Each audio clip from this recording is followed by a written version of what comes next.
En tout cas, Marc-Antoine, tu te l'es fait dire sur Twitter quand tu as osé commenter ce match entre... c'est quoi donc, les Chiefs? Je fais semblant que... J'ai été assez violent par rapport au football américain la semaine passée. Mais c'était comme à mi-chemin entre la blague et la vérité. Ton personnage, je pense. Moi, c'est ça. Un peu bourru, cabotin. Ouais. Mais c'est vrai que c'est tout le temps arrêté puis que ça vient un peu long. C'était le fond de vérité. Oui, mais ça reste quand même tous les matchs de football. Oui, exactement. Oui, je parlais du football américain. Oui, pas juste le Super Bowl.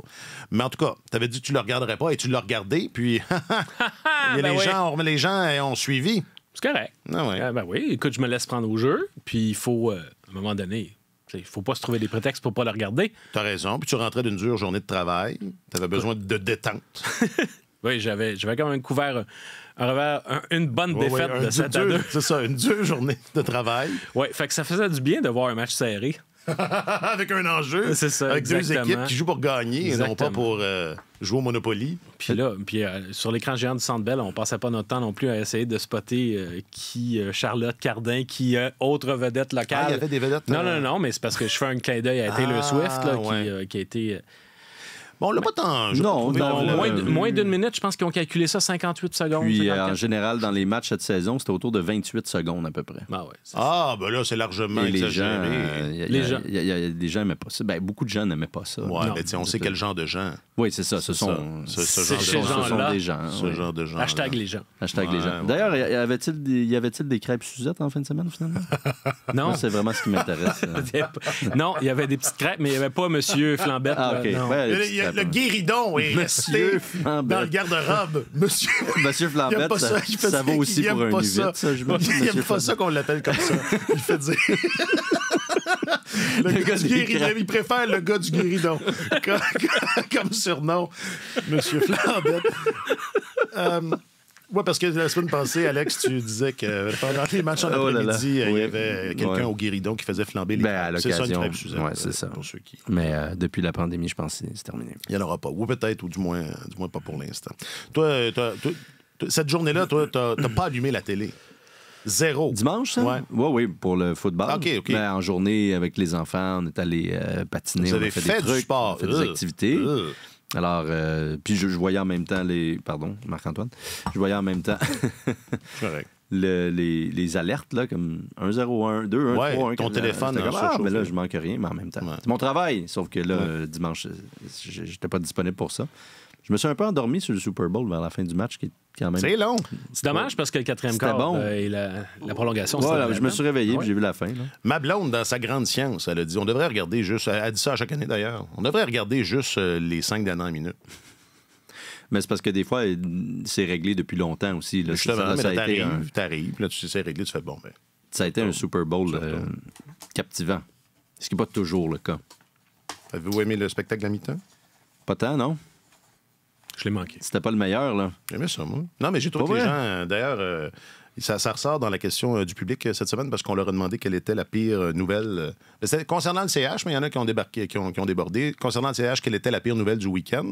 Puis il y en a qui ont parlé du spectacle de la mi-temps. Je trouvais que c'était dur. Moi, j'ai aimé ça. L'arrivée de Ludacris et Lil Jon, c'était pas pire. Ben oui, puis il chantait pour vrai. Oui, ça c'est bon. Puis ça dansait sur, en tout cas. Moi, hashtag les gens. Aujourd'hui, on fait 60 minutes sur les gardiens. Êtes-vous prêts? 60 minutes, j'avais marqué sur les 3 gardiens. Fait que c'est 20 minutes par gardien. Partez le chrono. C'est comme 3 périodes. Voilà. Qui surveillait sur la ligne orange? Et en voulez-vous des coups de bâton de hockey d'en face? C'est tellement hockey, épisode 296.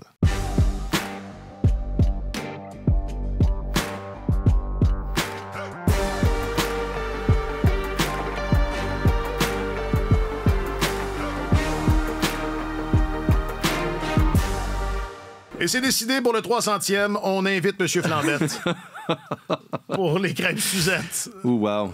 Je sens que je pourrais l'échapper si on... Il fait dire qu'il n'aime pas ça, ce surnom-là. C'est pas son préféré. Il préfère le gars du guéridon. Alexandre Gascon et Marc-Antoine Godin sont vos 2 journalistes affectés aux affaires du Canadien et de la LNH. Messieurs, bonjour. Bonjour. Je m'appelle Alexandre Coupal. Non, écoute, c'est sûr. Écoute, Jake, c'est un vétéran. Puis Jake, C'était pas sa game à soir, Jake, puis ça va arriver à tous les gardiens. C'est des choses qui arrivent. C'est demain, le soleil se lève, puis tu retournes au travail, puis je sais que c'est ça que Jake va faire. Alors voilà, je pense qu'on a fait un bel effort au cours des dernières semaines pour pas abuser du sujet, même si bon sang de bon sang, c'est difficile de passer à côté. Sauf que là, malheureusement pour lui, on ne souhaite pas de malheur à personne, mais Allen fait en sorte que la performance de Allen dimanche contre les Blues fait en sorte que on ne peut pas faire autrement là, que de se reposer la question là, de qu'est-ce qu'on fait avec ça, ce ménage à trois-là. Marc-Antoine t'écrivait, et c'est vrai, et ça aussi, c'est quelque chose qui a été dit dans le courant de la saison, parce que c'est une situation qui évoluait. C'était pas une mauvaise chose avant Noël, ou enfin, non. C'était même presque... on a même dit à un moment donné que c'était étonnamment positif, cette situation-là. Mais en quoi c'est tant de mauvaises choses maintenant? On va en parler, là, mais toi, tu trouves que c'est vraiment le problème? Moi, ça fait 2 semaines que je trouve que c'est une mauvaise chose. Là, d'abord, comment il s'appelle, l'autre gardien? Je m'en rappelle même plus, tellement ça fait longtemps qu'on l'a pas vu jouer. Caden? Keith. Oui, le fils de Keith. Non, mais ça a de l'allure, ça, d'avoir un jeune défenseur, d'avoir un jeune gardien de but qui joue pas pendant des mois, pratiquement. Moi, je trouve ça problématique. Je trouve ça problématique que... c'est Kent Hughes qui disait « On dit pas à Martin Saint-Louis quel gardien utiliser, mais on veut qu'il utilise les 3. » C'est problématique. Ce gardien-là occupe une place qui pourrait valoir un rappel à un autre joueur. Tu pourrais avoir davantage de profondeur à d'autres positions. C'est problématique. Oui, je trouve ça problématique. As-tu d'autres questions? C'est une belle démonstration. As-tu d'autres questions? Non, c'est parce pas que je suis prêt, là. Mais c'est vrai que Caden Primo ne joue pas beaucoup. Son dernier départ remonte au 18 janvier. Donc, ça fait pratiquement un mois. Là. Ouais.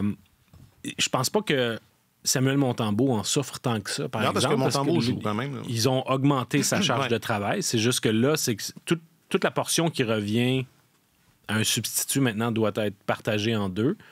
Puis je pense que Jake Allen, c'est un gars qui a besoin de jouer davantage. C'est complètement en dehors de la cadence de travail à laquelle il était habitué. J'ajouterais tout le monde ou n'importe qui, là.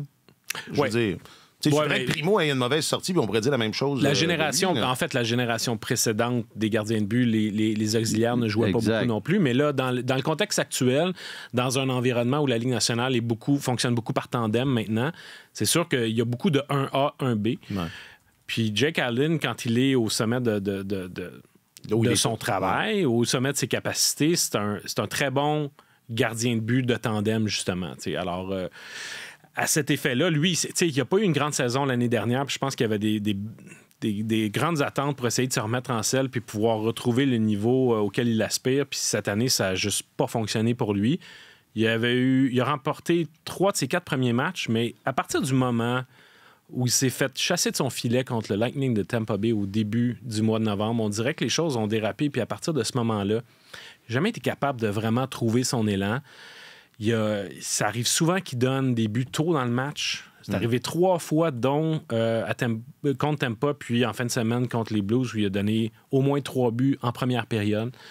Fait que, tu sais, à un moment donné, il commence lentement. Tu dis, il donne pas une chance à son équipe de gagner. Puis à un moment donné, la majorité du temps, ce qu'on voyait, c'est qu'il se replaçait à mesure que le match avançait. Sauf que le Canadien jouait quand même du hockey de rattrapage. Là, en fin de semaine, ce qui a frappé... Ce qui était évident, c'est qu'il ne s'est pas replacé au courant des 60 minutes.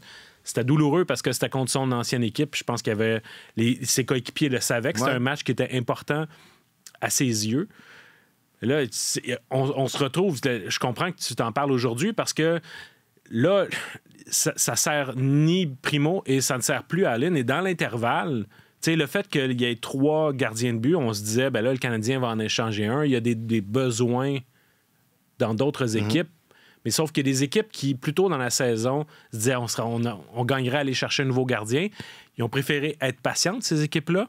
Rappelons-nous les Lightning de Tampa Bay qui, en l'absence de Vasilevskiy, se disent nous, on va garder notre jeune Johansson puis on va rouler avec. Il y a d'autres équipes qui ont dit on va se montrer patiente. Stuart Skinner avec Edmonton s'est replacé. Il y a d'autres situations comme ça, ce qui fait que Allen, lui, a graduellement dérivé de sa saison.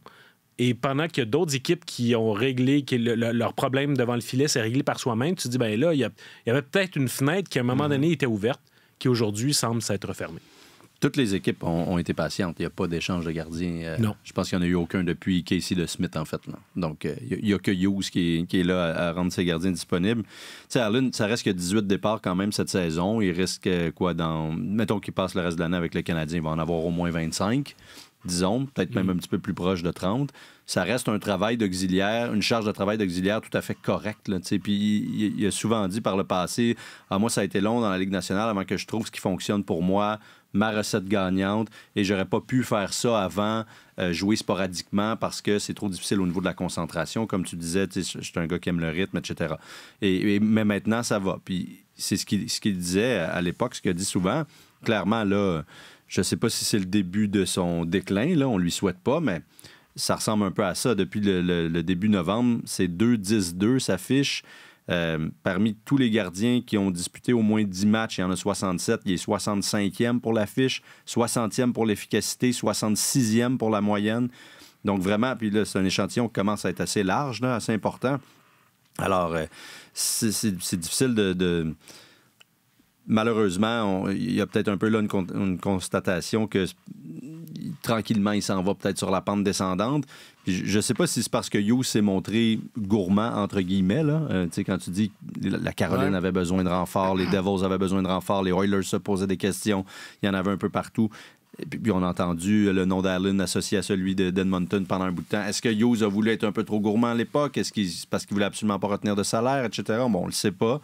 Mais là, ça apparaît, comme tu l'écrivais, difficile de voir comment ils vont être en mesure de compléter une transaction d'ici la date limite. Là. Je vois pas comment tu peux échanger Jake Allen, honnêtement, même en retenant la moitié de son salaire. Il reste presque 2 millions. C'est difficile. C'est difficile de voir ça.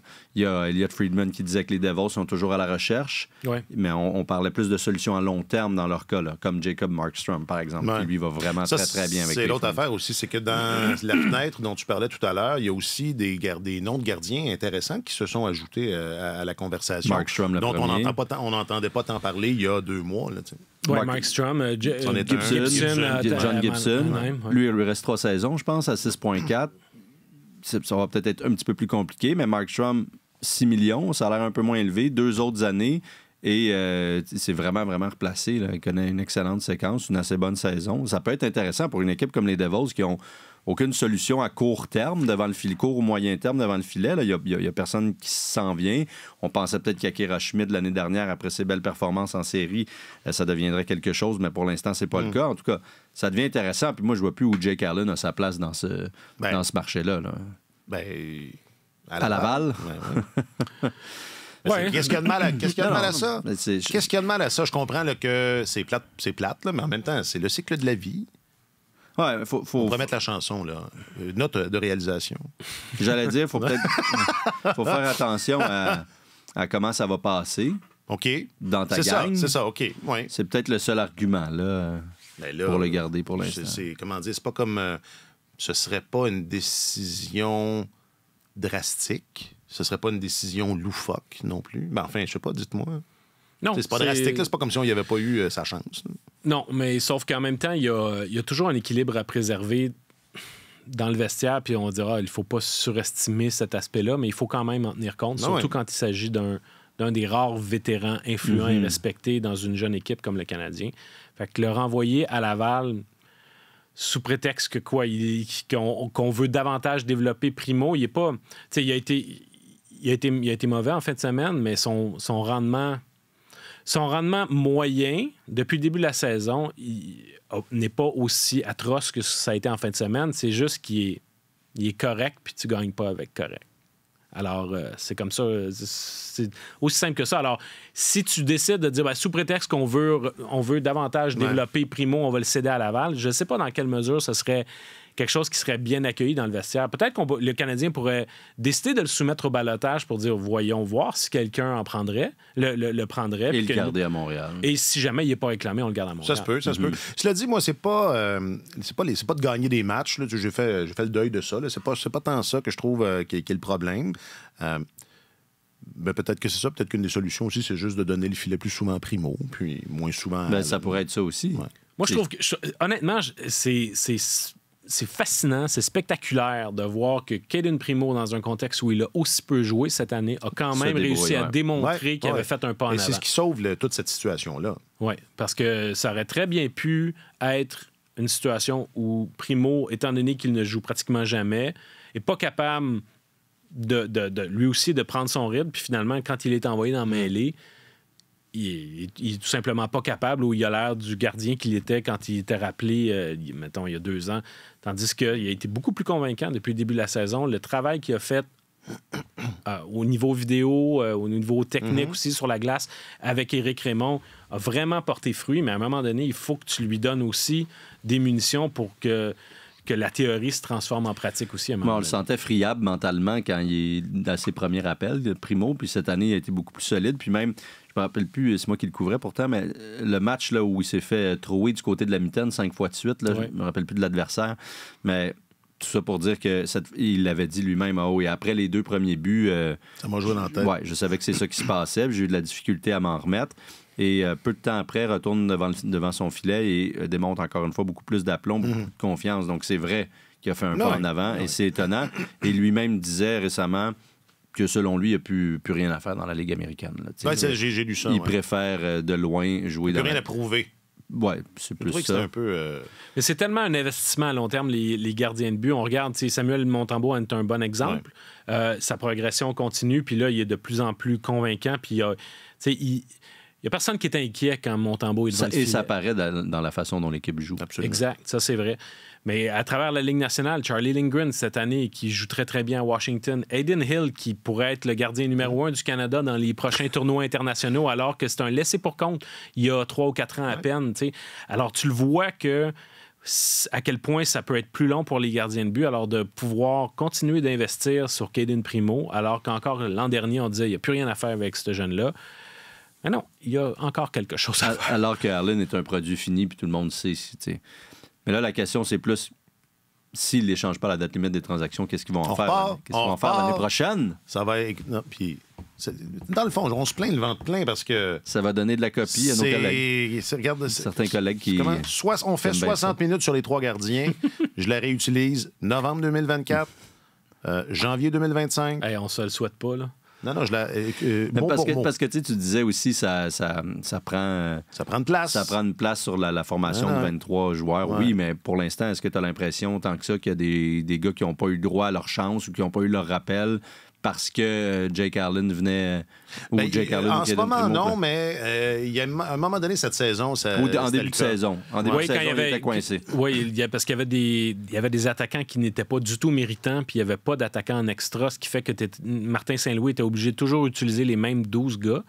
C'est sûr que ça a causé problème. En début de saison, oui. Oui, c'est ça. Pendant quand même... Et cette situation-là pourrait se reproduire. Ben, j'imagine. Si on repart pour encore... une année. Non, mais je fais des blagues, là. Je doute vraiment qu'ils vont faire 2 années complètes. Bon, en tout cas. Non, c'est pas... C'est quoi la solution? C'est quoi la solution, d'abord? Tu l'as dit toi-même, là, il pourrait l'envoyer à Laval. Juste au terme du... Là, on se projette, là, mais si au terme du camp d'entraînement l'année prochaine, ils ont décidé que c'était terminé sous mon balotage. Puis... il y a d'autres solutions qui vont se présenter également durant l'été, parce que là, à mesure qu'on avance dans la saison, il y a des équipes qui sont hors de la course qui disent pour nous, ça servirait à quoi de donner un quelconque atout pour aller s'améliorer devant le filet alors qu'on est sorti de la course. Les équipes qui sont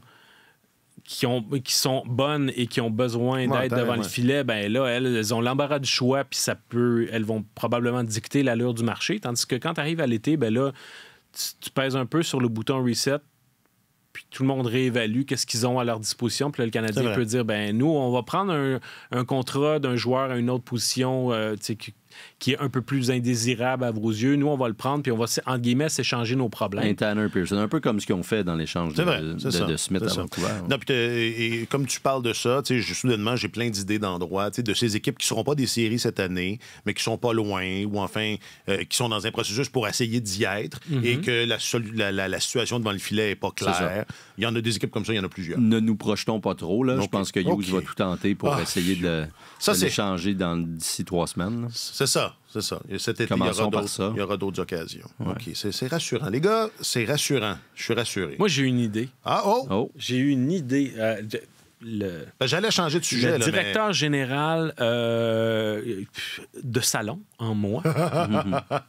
Oui, c'est ça que tu fais dans tes temps libres. Oui, c'est ça, exactement. Au lieu d'écouter le Super Bowl, j'imagine des échanges comme quand j'avais 8 ans. Quand mon frère me disait « Il faut que tu comprennes que 5 Chris Nyland n'égale pas un Wayne Gretzky. » Ça, c'est une leçon que j'ai reçue. C'est un enseignement qui tient toujours. Ça tient toujours, exactement. Il faudrait le rappeler à certaines personnes aussi qui prennent des vessies pour des lanternes. À Philadelphie, d'abord, j'ai ouï dire que Carter Hart n'est pas de retour avec les Flyers dans un avenir rapproché. Oui. Par contre, c'est une drôle d'équipe qui devrait normalement être vendeuse, mais qui est dans le coup. Hein? Oui, ils vont faire les séries. En tout cas, ils ont des chances. Alors, ils ont encore gagné hier. Ils peuvent à la fois regarder pour être vendeuse et acheteuse en même temps, ou acheteur et vendeur en même temps. Ouais. Et là, leur situation devant le filet est la suivante, c'est qu'ils ont un jeune gardien de but qui s'appelle Samuel Ersson, en qui Daniel Brière croit, et puis son auxiliaire, c'est Cal Peterson, qui avait été obtenu dans un échange avec les Kings de Los Angeles, qui finalement s'est fait domper son salaire avec les Flyers de Philadelphie, gagne 5 millions par année. Et puis, lui, il reste encore un an de contrat, comme Jake Allen. Puis moi, mon idée, c'est de me dire, si les Flyers veulent à la fois s'améliorer dans le but de finir la saison et rester dans le coup et diminuer leur salaire, ils peuvent très bien aller chercher Jake Allen contre Cal Peterson et donner quelque chose aux Canadiens pour dire, nous, on va s'améliorer dans notre filet, réduire notre masse salariale.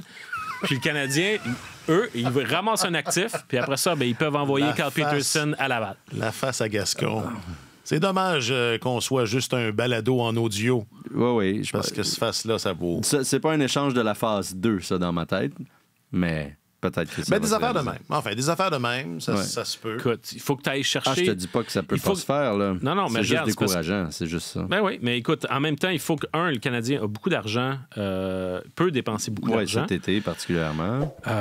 S'ils peuvent éviter de donner l'espace, retenir du salaire sur le contrat de Jake Allen et en plus pouvoir aller chercher quelque chose en retour, il me semble que... Puis t'envoies Carl à Laval. Oui. Parce que la seule victime dans tout ça, ce serait le pauvre Casimir Kaskisuo, là, mais c'est la vie. Mais il fait bien, Casimir. Ça, c'est le gardien qui est arrivé. Exact. Oui.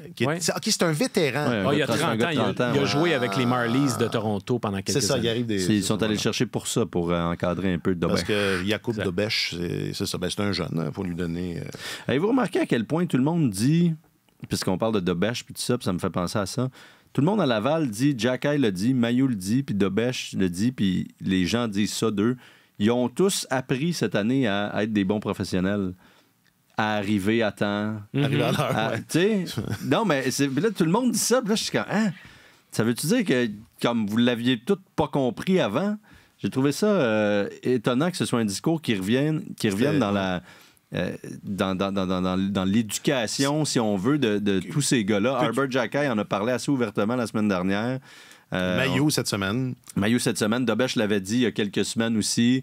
Que les habitudes de travail étaient peut-être pas les bonnes. T'es pas le gars le plus désireux, disons, de sauter sur la glace parmi les premiers, de prendre ton temps. Oui, mais c'est tous des joueurs, c'est tous des jeunes joueurs qui arrivent d'endroits où ils étaient les kingpins, les vedettes de leur équipe. Et là, tout allait bien. Là, ils arrivent chez les professionnels. Puis j'inclus Jacky là-dedans, même s'il a joué à Montréal l'année dernière, parce que son cas a été... Ça a été une... Écoute, Sportsnet est venu faire des features sur lui. Exact. Lui, il a vécu une vie de rockstar durant sa première moitié de saison l'année dernière, jusqu'à ce qu'il se blesse. Sauf que c'est quand même étonnant dans son cas, parce que c'est un gars qui a toujours été sous-estimé. Que les gens ont laissé filer souvent. C'est un gars qui, pendant la pandémie, raclait des terrains en terre battue. Puis, tu sais, c'est un gars qui l'a pas eu facile. C'est rendu là. Je comprends que ça peut te monter à la tête. C'est probablement ça qui est arrivé. Mais son passé, son héritage à lui aurait dû le rendre peut-être un peu plus humble. Là. Mais c'est le passage. À mon sens, quand tu as une jeune équipe, ça sert à ça, la Ligue américaine. C'est un apprentissage de ces petits détails-là. De dire, arrête de te fier sur ton talent. Il y a d'autres affaires qui rentrent en ligne de compte pour que tu sois, comme le dit Martin Saint-Louis, que tu sois à la tâche à tous les jours. Fait que c'est des C'est des bonnes habitudes. Ouais. Alors ça, puis un bol de Hallbrun, finalement. Ouais. Comme quand j'étais allé faire le petit papier sur Logan Mailloux en finale de la O l'année dernière, il y avait un homme de hockey qui m'avait dit, je pense que Mailloux a un problème d'estime de lui. Là. Je ne sais pas si tu te rappelles de ça. Absolument.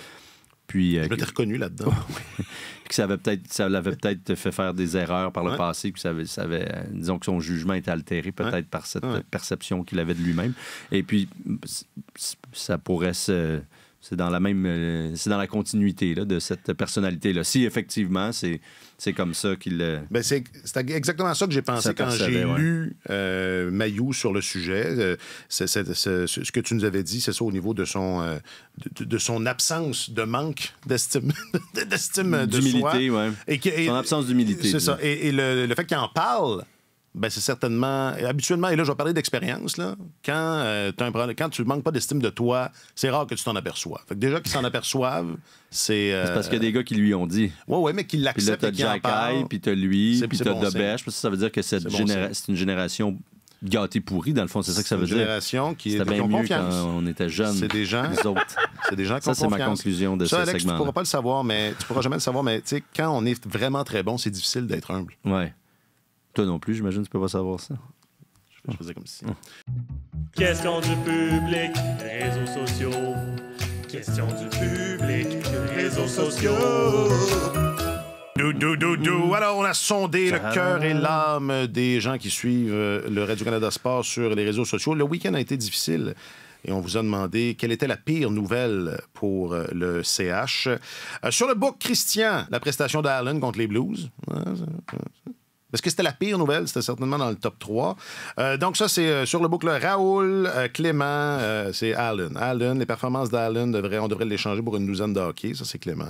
Pas sûr que... En tout cas, ça serait pas des bons. Ça serait pas de...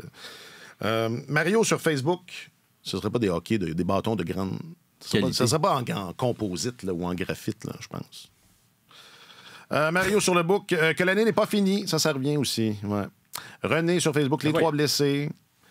Iwan dit ça va bien pour Patrick Roy avec les Islanders. Ça, c'est pas une mauvaise nouvelle pour le CH, ou peut-être que c'est une mauvaise nouvelle pour le CH. Ça n'a rien à voir. Ça n'a rien à voir. Je ne vois pas là de causalité. L'ensemble de l'œuvre, Frédéric. Les blessures à nos jeunes défenseurs. Denis, toujours sur Facebook. Jean-Simon. Lucas Condotta de retour à Laval. C'est dur. Sur le Twitter, il y en a une bonne. Bon, il y a... ils vont pouvoir... non, c'est pas ça. Ah oui, c'est pas celle-là. RHP Goulet Harris, ça commence à faire beaucoup. Ouais. C'est vrai qu'il y a une... c'est vrai qu'il y a des similitudes avec la saison passée. Et toujours sur le Twitter, où est-ce qu'elle est? Je la trouve pas. Il y en avait une bonne qui disait là, sensiblement, réveillez-vous, là, réveillez-vous! C'est ça. Puis, le CH a perdu, c'est la meilleure nouvelle. Réveillez-vous! Le CH doit absolument perdre pour devenir meilleur. OK, mais pendant combien de temps? C'est ça qu'on veut savoir. Puis, une petite dernière sur le Gram. La valeur d'Allen qui continue à diminuer. Jacky, absent de la formation. Ça, c'est Cheval et Trex.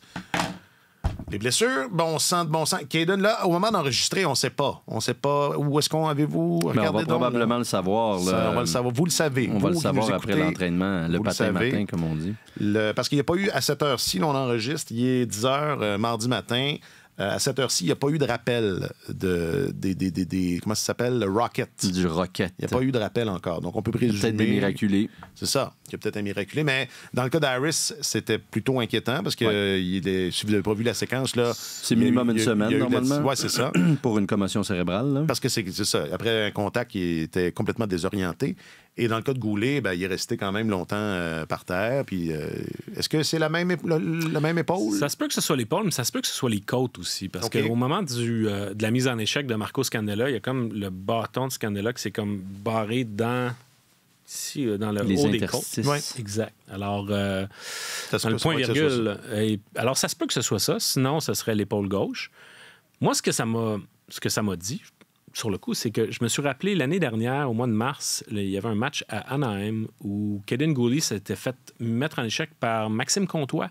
Ouais. Il avait quitté la rencontre, puis il avait l'air sérieusement en douleur. Il n'était pas revenu. Puis là, sur le coup, on s'était dit, bon, ça y est, séparation de l'épaule, opération, oublié Kaden Guhle pour très longtemps. Finalement, il avait juste raté 2 matchs. Alors, des fois, les apparences peuvent être trompeuses. C'est possible qu'il y ait plus de peur que de mal. D'accord. Alors, mais cela étant dit, le Canadien je m'attends pas à ce qu'il affronte les Ducks ce soir, mais si Goulet n'est pas là et qu'Harris n'est pas là, c'est sûr qu'il va y avoir besoin de nouveaux défenseurs. Oui. Alors, à ce moment-là, est-ce que... C'est long. C'est long peut-être parce qu'on essaie d'obtenir la permission de faire jouer Logan Mailloux dans la Ligue nationale de hockey. Bon, il y a l'excellent confrère Guillaume Lefrançois. Ça, c'était le meilleur journaliste de beat à Montréal. Et de loin. Là. Si tu fais pas attention, un jour, tu vas nous perdre. on va aller voir les meilleurs animateurs de balado. Là. Exact. Mais ça c'est le genre d'affaire auquel je me dis, je vais dire ça, ça va être bon. Puis, ça sort pas tant. Ça sort pas tant bien. C'est pas bon. Ouais. Puis, comme continue de pas penser à ce que tu vas dire. C'est là que ça se passe le mieux. Non, mais on salue Guillaume, qui évoquait donc la possibilité du retour de Logan Maillout dans la presse ce matin. Et là, Jacques-Alexis, notre producteur, me demandait, est-ce qu'il a le droit de jouer? Je pensais que c'était réglé. Je pensais que s'il jouait dans la Ligue américaine, ça se pouvait. Sauf erreur, il n'a pas encore reçu l'approbation, le sceau du commissaire, et c'est ce qu'on nous disait que ça allait prendre pendant le camp d'entraînement. Peut-être que ça a été fait et qu'on ne le sait pas. Okay. Ça, c'est possible aussi, là. Mais effectivement, les dernières nouvelles qu'on en avait, c'est qu'avant de jouer dans la Ligue nationale, il devait obtenir le sceau d'approbation. À mon sens, ça va être une formalité. Mais oui, rendu là, c'est sûr. Mais là, mais il faut quand même que ça se dise, tu sais, que ça... Bon. Puis, est-ce que quoi? Non, j'allais cabotiner, c'est pas nécessaire. Est-ce que, à votre sens, s'il y avait un défenseur devait être appelé... Parce qu'il y a quand même Justin Barron là, qui est aussi à Laval, qui est aussi un droitier, puis insistons là-dessus, ça fait plusieurs semaines maintenant que Goulet joue à droite, là, donc... je sais pas, quel serait le candidat, à votre avis, le candidat... pourquoi ne pas... Je veux dire, Logan Mailloux est sur une séquence irrésistible offensivement. Ça va, on le sait, on connaît ses atouts. Selon tout un chacun, il s'est beaucoup amélioré défensivement aussi. Affiche un jeu pas mal plus étanche. Il est plus ponctuel. Il est plus ponctuel. Il peut-être un petit peu plus... il y a une petite dose d'humilité, tout ça. Non, mais dans une saison qui, malheureusement, est perdue comme celle-là, pourquoi ne pas lui donner sa chance puis le voir un peu, comme on a fait avec Joshua Roy, encore là. Et oui, moi, j'aimerais ça voir Logan Mailloux. La différence une des différences avec l'an passé, c'est qu'au moins... C'est un peu plus excitant, là, les rappels. Parce que ça va être ça, là, l'équipe va avoir de la difficulté. Il va sûrement y avoir des blessures encore, ou du moins, déjà, il y a celle-là, ce profil, Harris et Goulet. Et au moins, contrairement à l'an passé, c'est ça va nous permettre de mesurer la progression. Il y a Mailloux, il y a Roy, exactement. C'est toujours ça de mieux. Oui, non, je suis d'accord là-dessus. Ouais. Puis, justement, parlant de Josh, il n'a pas joué beaucoup en fin de semaine, où on ne l'a pas tant... Ben, écoute, dans un match, c'est difficile de s'illustrer dans un match de 7-2. Ouais. Mais avec Newhook et Armia, ils ont loin d'avoir été le pire trio du Canadien. Il ne s'est pas distingué de manière particulière, mais il n'a pas... Il n'a pas été le pire joueur de son équipe. C'est une belle unité, ça. Ça a du potentiel, disons ça comme ça. Oui, parce qu'il y a quand même un potentiel de créativité, de protection de rondelles au sein de ce trio-là. Puis, tu sais, tout le monde se moque de Yoel Armia, puis on a tous ragé après lui depuis des années et des années. Mais le fait est que depuis 2 mois, il offre une qualité de hockey qui est très constante. Il a trouvé une constance que je ne lui croyais pas capable de trouver. Puis c'était pas non plus une constance qui était dépendante de la performance de Sean Monahan, parce qu'il continue de jouer comme ça depuis que Monahan est parti. Fait que ça, c'est intéressant pour le Canadien, parce que même si c'est loin d'être idéal puis que c'est pas un vrai deuxième trio, ben Newhook et Armia donnent quand même un hockey qui est fiable aux Canadiens, alors que Anderson et Pearson, en ce moment, sont complètement perdus. Là. Ça va pas du tout leurs affaires. Yoel, c'est mon préféré, moi. Ça a toujours été. Est-ce que c'est sa période... Parce que tu parles de constance, puis ça a toujours été ça. Est-ce que c'est sa plus longue période depuis qu'il est là?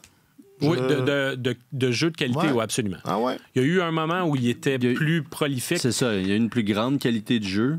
Ouais. Peut-être sur une moins longue période, par exemple. Là. C'est ça. Il y a eu des petits spasmes là, de 4-5 matchs où tu dis, oh, attention, là, il se passe quelque chose. Et en séries éliminatoires, quand même aussi. C'est séries, c'est ça. Moi, je pense à ces séries. Pardon. Oui, mais c'est ça. Puis sinon, il y a des moments où il semblait prendre son envol puis il se blessait. Il y a eu des histoires comme ça. Mais là, je trouve que même si ça se vérifie pas toujours sur la feuille de pointage, je trouve que la qualité de son jeu est notable depuis un bon bout de temps. On va clore le Canadien là-dessus parce que je disais, ça va être un peu plus les rappels, puis les places là, qui vont se libérer d'ici la fin de l'année. Ça va être un peu plus intéressant par rapport à l'an passé parce qu'il y a plusieurs espoirs qui pourraient se joindre au groupe, notamment Lane Hudson, qui va éventuellement, probablement, puis ajouter un autre adverbe si vous voulez, rejoindre cette équipe-là. Et c'était le Bean Pot en fin de semaine, la finale du Bean Pot. Ouais. Bon, qu'est-ce que c'est le Bean Pot Le déjà? pot de bean. Le pot de voilà, le pot de haricots, s'il vous plaît. C'est un tournoi bostonien. C'est un tournoi entre bostonien. 4 universités bostoniennes. Peux-tu les nommer, les 4? Boston University, Boston College, Northeastern et Harvard. Et Lane joue pour quelle équipe déjà? Boston University. C'est ça. Et il était en finale, donc hier, contre Northeastern. Exact. Oui. Northeastern a gagné en prolongation. Alors, veux-tu qu'on le fasse, ce segment-là? Alors, Northeastern a gagné en prolongation contre l'équipe de Lane Hudson et de Luke Tuck sur un but de Gunnar Wolf Fontaine, pour ceux que ça intéresse. Mais les Canadiens n'ont pas d'espoir avec Northeastern. Puis maintenant. Non. Puis maintenant, Harris, Struble, Primo. C'est la filière de Northeastern. C'est une équipe qui a traditionnellement beaucoup de Québécois, beaucoup de gars qui ont joué leur hockey mineur au Lac-Saint-Louis, entre autres. Un de leurs principaux joueurs est Justin Ritzkovian, qui est un gars de l'île Bizarre. Donc, c'est ça. Et son frère, Dylan. C'est vrai? Oui. OK. Ils sont deux. Et donc, c'est ça. Puis, il y en a d'autres qui sont partis. Mais bref, il y a eu Devin Levi également, qui a joué là. Donc, c'était pas nécessairement les favoris. C'est une équipe qui, en ce moment, là, est probablement parmi les 4 équipes là, de ce tournoi-là, en saison régulière, qui est la moins forte des 4. Mais ils ont montré du travail plus acharné. Puis, ils étaient dans les câbles très souvent. Le Boston University a eu la rondelle la majorité du temps, mais ils n'ont pas réussi à capitaliser. Mais dans ce match-là, quand même, Lane Hudson a donné les devants à Boston University en toute fin de deuxième période avec 7 secondes à faire. Il est allé appuyer l'attaque, s'est retrouvé, il a fait un passe-va, et puis il s'est retrouvé dans le milieu de l'enclave, puis il a battu le gardien. Mais tu sais, ça, c'est le genre d'action offensive qu'on aime voir de Lane Hudson. Depuis le début de la saison, c'est lui et Macklin Celebrini qui vraiment dominent la feuille de pointage là, pour Boston University. La charge offensive. Et tu disais, avant qu'on enregistre, qu'il y a... Parce qu'on c'est toujours ça avec Hudson, mais il n'a pas l'air si chétif. Hein? Ben, c'est parce que je ne sais pas si c'est le fait qu'il joue à l'université puis qu'il y a peut-être des gars moins costauds en moyenne dans la NCAA qu'une fois que tu es rendu dans la Ligue nationale, mais sauf que tu le regardes... Quand je le vois en personne puis que je jase avec lui, c'est sûr que je vois le gabarit plus chétif, mais une fois qu'il a son équipement puis que tu le vois au milieu des autres... Il n'a pas l'air tellement en déficit par rapport aux autres. Puis... Je le regardais, entre autres, se défendre à certains moments dans sa zone. Il a quand même un très bon bâton pour pouvoir intercepter, harponner le disque, puis voler la rondelle à l'adversaire pour pouvoir s'assurer que la rondelle sorte rapidement. Ça, c'est ça va y de cette manière-là. Un bon bâton. Ben oui. Ça prend un bon bâton. Comme Victor Mété avait un bon bâton aussi. Alors, c'est ça que ça va lui prendre ça. Mais cela dit, tu disais, on va probablement le voir. Boston University, c'est quand même une équipe qui a de bonnes chances de se rendre loin dans le tournoi du Frozen Four. Et là, dépendant de la date de leur élimination ou s'ils se rendent jusqu'au bout, peut-être que Hudson va manquer de temps pour rejoindre les Canadiens. Fait que si les fans du Canadien veulent absolument voir Hudson à Montréal ce printemps, ben, ils doivent espérer que Boston University ait une élimination hâtive parce que sinon, ça pourrait... ça ne marcherait pas, en fait, je pense. Parce qu'il finirait la finale du Frozen Four, c'est comme le 13 ou le 14 avril, le dimanche, puis le Canadien finit 2 jours plus tard. Donc, ça serait quand même surprenant. Mais tu sais, à l'université, il évite beaucoup... Il peut éviter les contacts physiques ou du moins les prises de bec. C'est ce qui peut-être fait en sorte qu'on ne voit pas à quel point... Le corps à corps. Son gabarit... Oui, c'est ça. Ce qui fait en sorte qu'on ne voit pas à quel point son gabarit lui nuit ou pas, s'il a réussi à trouver des façons de contourner ce problème-là parce qu'il est tellement au-dessus des autres, comme tu le disais, qu'il n'a pas à se placer dans des situations comme celle-là très souvent, ce qui va être le cas une fois chez les professionnels. Donc, à voir.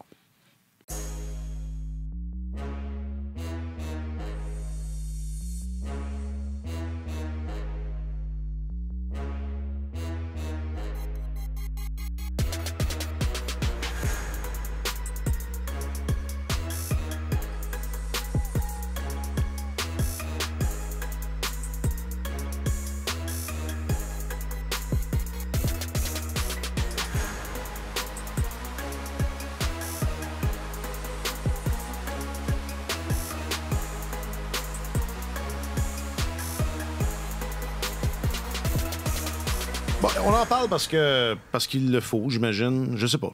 Mais... On est obligé de rien, c'est ton balado. Non. Je décide rien. Non, mais j'en parlais avec Jacques-Alexis avant que vous arriviez, puis...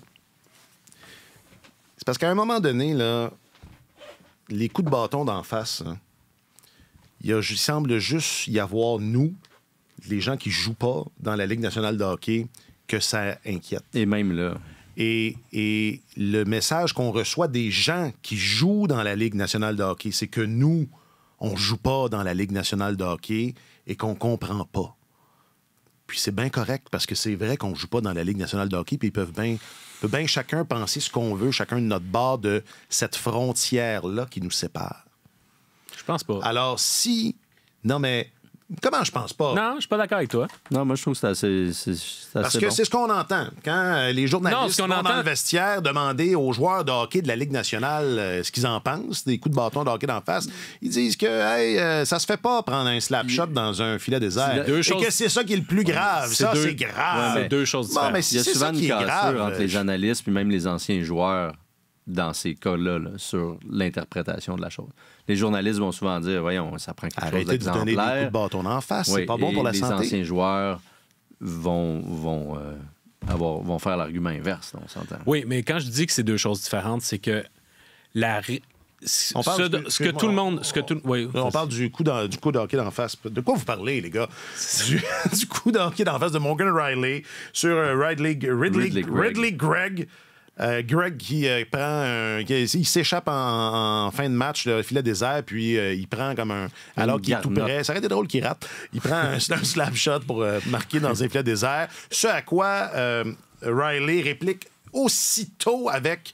Ce qui s'apparente à un double échec dans le haut, je sais pas d'en face, là, c'est dans le c'est comme dans le cou-ish, puis là, ça se poursuit, le mouvement se poursuit. Alors, excuse-moi, Marc-Antoine, j'aurais dû commencer avec ça, mais je reprends l'autre. T'animes comme Yoda, finalement. Voilà. Tout est à l'envers. C'est ça. Mais on comprend pareil. Mon point est que ce que tout le monde à l'intérieur des vestiaires, dans le monde du hockey, vont dire, c'est que c'était tout à fait justifié que Morgan Riley riposte. Parce que ce que Greg a fait, nous, on le comprend peut-être pas, mais c'est inacceptable parce que c'est un jeu qui est basé sur l'honneur, puis ça a été un affront, puis il fallait qu'il soit vengé, puis bon. Alors, la réaction, quasiment, hein? Ouais. Alors, la réaction de Morgan Riley était justifiée, mais je ne pense pas que les gens vont dire, même à l'intérieur des vestiaires, que ça méritait un coup de bâton dans la face. Une riposte était tout à fait justifiée. Maintenant, quel est le type de riposte? Je pense pas que tout le monde va dire « Ouais, il avait raison de lui donner un double échec dans le visage. » Dans les vestiaires de la Ligue nationale? Moi, je pense que la majorité des gens vont... En tout cas, à Toronto, c'est ce que tout le monde dit, là. Sheldon Keefe... Ryan Reeves hier, Ryan Reeves qui n'a pas joué pendant un mois et demi, qui sont là à dire non, c'était approprié, puis Reeves déplorait le fait que les jeunes arrivent aujourd'hui. Ah, les jeunes! sont pas conscients de l'environnement, ils sont pas conscients de l'environnement, ils n'ont pas appris à jouer au hockey comme lui. Ça arrive c'est pas ce qu'il à disait, là, je le paraphrase, puis c'est pas... puis il a fini en disant make hockey violent again. Je sais pas si vous avez entendu ça. Oui. Hier, après l'entraînement. Ça sent la casquette rouge. De la part d'un gars qui a été laissé de côté pendant presque 20 matchs d'affilée cette saison. C'est un souhait personnel parce que c'est ça, son pain et son beurre. Oui, peut-être. Raison de vivre. Mais tu sais, je pense que le vrai problème, il est peut-être là. On s'entend qu'il y a une patinoire de la Ligue nationale de hockey, c'est pas la vraie vie, mais dans la vraie vie, ça, c'est un assaut avec une arme contondante, tu sais, puis c'est comme... C'est un acte criminel. Mais là, tu vas trop loin de l'autre côté. Peut-être que je fais la démonstration inverse pour démontrer c'est peut-être ça que tu fais. L'absurdité de la chose. Qui sait, ça va peut-être un peu trop loin, mais quand même, je veux dire, il me semble justement que, comme Reeves l'expose si bien, le hockey devrait évoluer au fur et à mesure que la société le fait aussi, tu sais. Et puis un cross-check d'en face comme ça, c'est comme un peu inacceptable. Ça devrait toujours l'être, peu importe le département de la sécurité, par exemple, a l'air de pencher dans... Et là, ce qui est bien, c'est que vous connaissez la suspension, vous connaissez la conséquence. Vous qui nous écoutez. Nous, non. Parce que Riley rencontre le département à 13h en début d'après-midi. Mais je suis étonné de ça, par exemple. Puis on va voir à quel point la punition, la sanction sera sévère ou pas, exemplaire ou pas. Mais ça m'étonne. Et puis, à peu près tout le monde à Toronto l'était aussi. Là. Ben oui. Tu sais, Reeves disait, je pensais à une amende. Maximum un match. Puis il était nombreux à dire ça. Après ça, c'est vrai que si tu regardes la jurisprudence puis que tu compares avec ce qui a été fait avant, tu as un argument. C'est très sévère. Ouais, c'est très sévère. Parce que étonnant. pour des coups semblables, c'est davantage... Moi, c'est ça. Je me serais attendu peut-être à 2 matchs. Quelque chose comme ça, oui. Mais là... Selon la... Mais quand tu as une audience en personne avec le département de la sécurité, à ce moment, la sécurité des joueurs, à ce moment-là, ça veut dire qu'on s'enligne vers une suspension de plus de 5 matchs. C'est pas obligatoire, mais normalement, c'est ce que ça laisse annoncer. Alors, ça, c'est très étonnant. Mais en même temps, il y a le timing aussi. Là. Je veux dire, on n'est pas dans une situation de match. Le jeu est arrêté.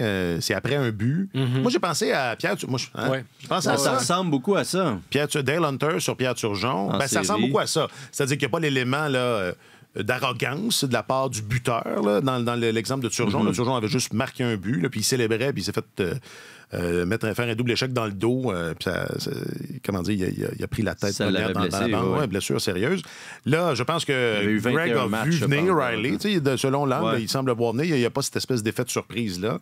Mais reste que tu peux pas mettre en échec un gars qui vient de marquer un but. Je sais pas, ça...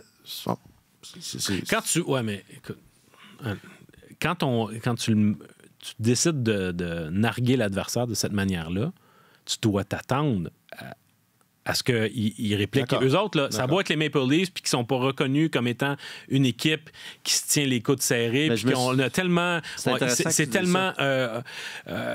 ils se font tellement reprocher le fait que c'est une équipe qui sont soft. Puis, c'est pas une équipe... C'est une équipe qui joue seulement sur son talent, mais quand vient le temps, finalement, de serrer les coudes, ils sont pas au rendez-vous. Là, Morgan Riley, il l'a fait. Lui, personnellement, je pense que c'est pas la première fois non plus qu'il agit de cette manière-là. Il l'avait fait... Il l'avait fait pour défendre un coéquipier, là. Ouais. Nick Robertson. Voilà. Ouais. Sauf que je me mets à la place de Ridley Gregg. Si tu fais ça, ben après ça, attends-toi à ce qu'il y ait une forme de réplique. T'sais. Alors moi, c'est juste sur la mesure de la réplique. Que Riley saute dessus, regarde, c'est tout à fait normal. Puis à la limite, s'ils avaient jeté les gants... Exact. S'ils avaient jeté les gants, on n'en parlerait pas aujourd'hui. Non, mais c'est vrai. Mais c'est le coup de hockey d'en face qui est pas mieux qu'on dise, OK, ben là, tapez-vous ça gueule, les deux, là, que ce soit accepté. Tout le monde, OK, parfait, go. C'est pas mieux, mais effectivement, on n'en parlerait peut-être pas. Mais c'est intéressant le point que tu soulèves par rapport à la softness. C'est quoi, l'esprit de corps ou la solidarité? Je me demande s'il n'y avait pas un peu de ça dans la réaction de Riley aussi. T'sais. C'est le gars qui est là depuis le plus vieux Leaf qui se fait accuser, son équipe s'est fait accuser de tous les maux dans les dernières années, puis justement qu'on n'est pas solidaire, qu'on se tient pas et tout, puis il y avait peut-être un peu de cette frustration-là. Ça va pas très bien pour les Leafs non plus. Là. Ils sont soudainement dans une bataille, ils sont quand même encore bien placés, mais ils sont quand même soudainement, après 50 quelques matchs, dans une bataille pour une place en séries éliminatoires, avaient perdu 4 de leurs 5 derniers, en tout cas quelque chose comme ça. Alors, il y avait sûrement un élément de frustration aussi. S'il y avait rien fait, là, il serait fait crucifier. C'est clair. Tout le monde ne parlerait que de ça, de la même manière que quand il y a eu une mise en échec à l'endroit de Samuel Montembeault il y a 2 ans, puis que Petrie et Peeling n'ont rien fait. Puis on en a beaucoup parlé. Alors, à ce moment-là, il y a une réplique, montre que ça te tient à cœur, montre que tu es frustré, puis que ton chandail représente quelque chose d'important à tes yeux, puis tu n'acceptes pas cet affront-là. Maintenant, je reviens à mon point, c'est tout est dans la mesure de ta réplique. Puis à cet égard-là, il méritait une suspension. On se rappelle de Patrice Brisebois sur Carl McLaren aussi, après qu'il ait assassiné Richard Zednick. Richard Zednick. Ouais. Ah oui, il est allé lui dire hey, c'est pas cool! Fais pas ça. On fait pas ça.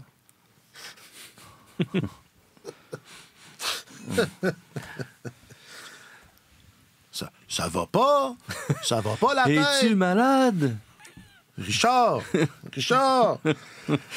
Ça a des beaux souvenirs. D'accord, il m'avait convaincu. Finalement, non. Finalement, il y a... Go Leafs, go! Il y avait... Touche pas à mon... convaincu. Moi, j'arrête pas de dire que c'était insignifiant. Non, ils ont bien fait. Ah, tout ça, c'est insignifiant. Oui. Il n'y a aucun doute, mais en même temps, tu sais, regarde, tout ce code-là. Mais est-ce que ça devrait pas changer cet aspect-là Non. de...